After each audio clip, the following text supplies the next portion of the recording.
L.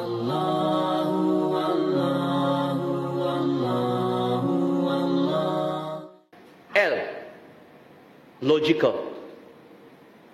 Logical. Tuan-tuan dan puan-puan, kenapa saya kata agama Islam logical? Adakah kita mendahulukan logik berbanding dengan dalil wahyu? Bukan. Tetapi perlu kita fahami, tuan-tuan dan puan-puan, kebanyakan perkara yang ada di dalam Islam adalah logical.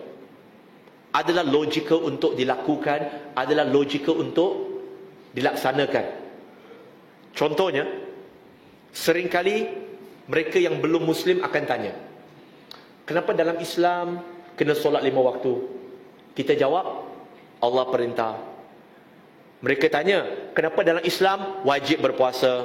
Kita kata, Allah perintah. Kenapa dalam Islam wanita lelaki mereka wajib untuk menutup aurat? Kita kata, Allah perintah. Kenapa dalam Islam tak boleh makan daging khinzir? Kita kata, Allah haramkan. Kenapa tak boleh minum arak? Allah haramkan. Jawapan yang simple akan buat mereka terpinga-pinga. Lalu mereka akan kata, kenapa setiap kali soalan saya, awak mesti jawab, Allah kata, Allah kata, Allah kata. Kenapa Allah kata awak kena ikut? Jawapannya simple. Kalau awak kerja di office, bos awak bayar gaji 50,000 sebulan, bayar gaji awak. Pernah tak awak tanya bos, bos kenapa kena masuk kerja 9 sampai 6? Kenapa tak tanya bos, bos tak boleh ke masuk pukul 10 sampai 7? Tak boleh ke masuk pukul 8 sampai 5? Pernah tak siapa tanya? Mereka kata tak ada. Kenapa nak tanya? Dia bos, suka hati dia lah. Pernah tak kamu tanya dekat bos, kenapa satu hari kena meeting sekian banyak waktu? Pernah tak tanya dia? Kamu akan kata, suka hati dia lah. Pernah tak kamu mempertikaikan kenapa ada orang, dia kerja di office, dia ada uniform? Dia kata, tak ada. Sebab apa? Pernah tak kamu mempertikaikan kenapa uniform mesti colour tu, tak boleh colour lain? Pernah tak mempertikaikan? Tak ada. Kenapa tak mempertikaikan? Kerana itu adalah keputusan bos. Dan bos yang bayar gaji, suka hati dia nak perintahkan buat, selagi mana tak melanggar undang-undang negara. Betul ke tak? Jadi apa salahnya kalau muslimah dia menutup aurat? Itu uniform perempuan dalam Islam. Salah ke? Tak salah kan? Tak salah kan? Tak salah. Jadi apa salahnya orang Islam solat 5 waktu? Kalau dalam satu hari bos kita wajibkan kata, okey Ali ya, saya bayar you gaji 50,000, satu hari you kena meeting 5 kali. Kita ada masalah ke? Kita kata, bos 5 kali saja ke? 10 kali pun tak apa. Sebab bos yang bayar gaji 50,000. Kita kata 24 jam ni siapa yang bagi? Allah kan? Jadi Allah bagi, kenapa tak boleh buat? Maksudnya tuan-tuan dan puan-puan, Islam adalah agama yang logikal, kerana apa-apa pun kita akan sandarkan kembali kepada Allah Subhanahu Wa Taala, perintah Allah dan perintah Rasulnya. Kita ada bukti. Kita bukan buat sesuatu berdasarkan sangka-sangkaan. Sebab Allah Subhanahu Wa Taala dah sebut dalam Quran, surah Yunus, surah ke-10 ayat 36. Majoriti manusia beragama dengan sangka-sangkaan. Tapi Islam tak. Islam ialah agama bukti. Kenapa kita solat menghadap ke arah sana, tak menghadap sana? Kenapa? Takkan tak tahu kot.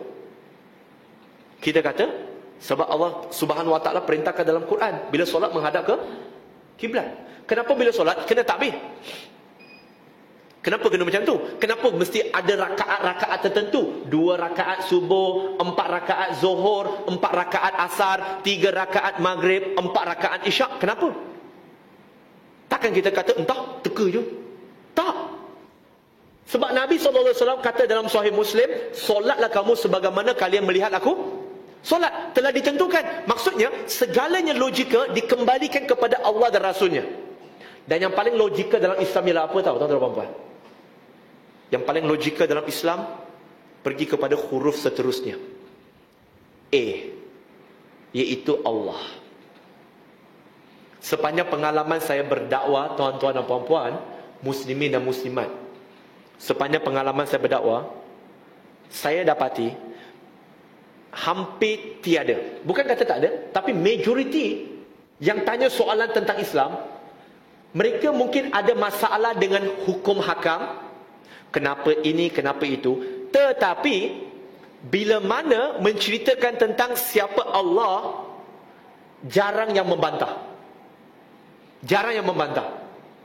Apa tentang Allah yang mereka tak bantah?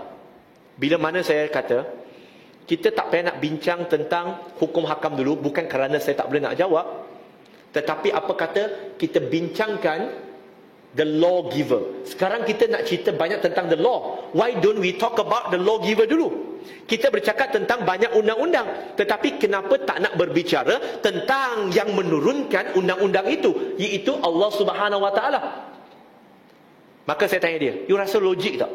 Pertama, surah Al-Ikhlas, surah ke-112 ayat 1 hingga 4. Qul huwallahu ahad. Katakan Tuhan itu satu. Saya tanya dia, logik tak? Kalau dia kata tak logik, saya akan kata dengan dia, kamu tahu tak, kebanyakan kitab agama di dunia, jikalau kita rujuk kembali kepada kitab suci, majoritinya mengatakan Tuhan adalah satu. Contoh dalam kitab Hindu, Chandogya Upanishad, buku nombor 6, bab nombor 2, ayat pertama, Ecum Evervitium, Tuhan itu satu, tak ada yang kedua. Tuhan itu satu, tak ada yang kedua. Kemudian dalam Old Testament juga, dalam kitab Bible, buku Exodus, buku Keluaran, bab nombor 6 ayat yang keempat mengatakan, Syama Israelu Adonai Ilahainu Adonai Ihad. Dengarlah wahai Bani Israel, sesungguhnya Tuhan kita Ihad, Ahad, satu. Dalam Perjanjian Baru, buku Markus bab 12 ayat 29, sama juga, Tuhan itu satu, Ihad, Ahad. Grand Guru Sahib, kitab Sikhism, Ongkar, Tuhan itu satu. Quran kata, Qul huwallahu ahad. Bayangkan, setakat agama Hindu, agama Kristian, agama Yahudi, agama Islam, Kristian ada 2.2 bilion. Islam 1.7, dah hampir 4 bilion. Campur dengan Hindu, lebih kurang 1 bilion, dah 5 bilion. Campur pimai-pimai tangtu, tuan-tuan dan puan-puan, penduduk dunia ada 7 bilion. Dan 5 bilion lebih mengatakan dalam kitab agama mereka Tuhan satu. Logik ke tak logik? Dia kata okeylah, Tuhan satu, Ihad, Ahad. Kedua, Allahus Samad, Allah tempat bergantung segalanya. Kalau jumpa dengan yang belum Muslim, saya tak boleh kata tempat bergantung sepenuhnya tanpa saya bagi penerangan. Sebab kadang-kadang mereka ingat, oh itu baju hanger, gantung lah. Mereka tak faham kadang-kadang.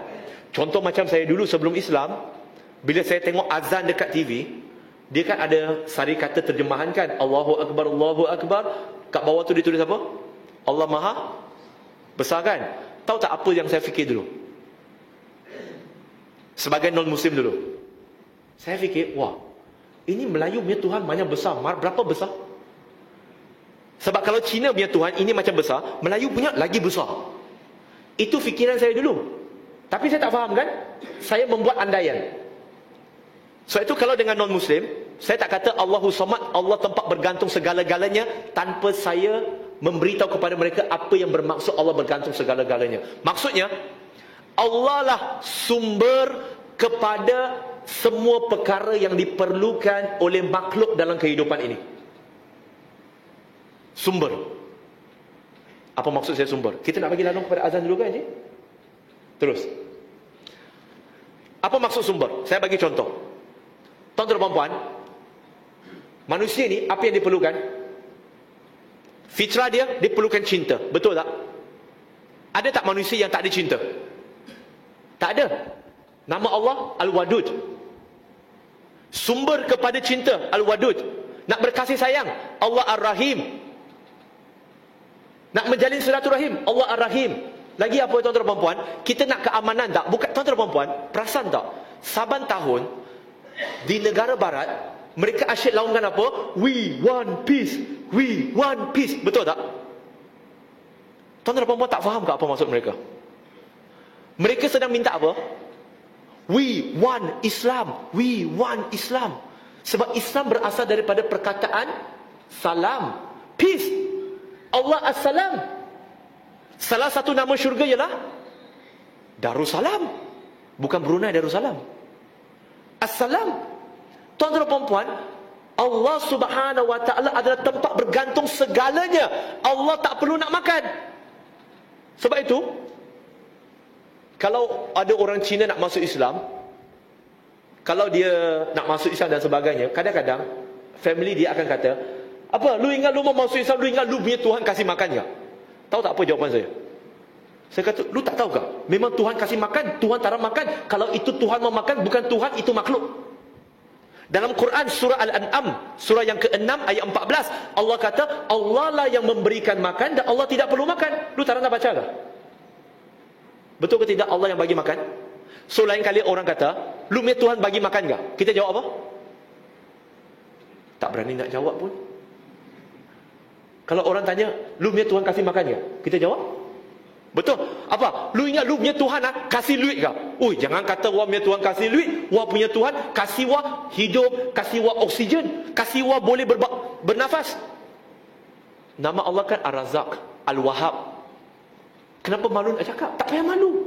Sebab Allah lah sumber segalanya. Sebab itu Allah tempat bergantung segalanya. Allah